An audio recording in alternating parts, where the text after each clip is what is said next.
ABS-CBN, bumaba ang pagkalugi ng 5%. Sa kanilang matagumpay na cost efficiency measures, bumaba ang pagkalugi ng ABS-CBN Corporation ng 5% o sa 2.01 billion pesos. Sa kanilang isinumiting financial report sa securities regulators, isinaad ng Kapamilya Network na bumaba rin ang consolidated revenue ng 11% o sa 7.8 billion pesos.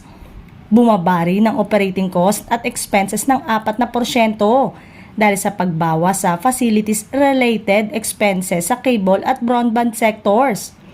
Nabawasan din ang gasto sa production. Nagpapatuloy pa rin ang ABS-CBN sa paghahanap ng mga bagong oportunidad sa local at international partners sa kabila ng kawalan ng prangkisa upang mas mapalawak ang content exposure at monetization. Mas pinag-iigihan din nila ang kanilang efforts sa content sales, co-production at licensing sa domestic at international client nito. Sa lumalawak na international presence nito, pinagsama ng kumpanya ang kanilang domestic at global OTT platform sa i1TFC at patuloy ding ginagamit ang iba pang platform gaya ng YouTube, Facebook, TikTok at Instagram para sa mas malawak na reach at advertising revenue.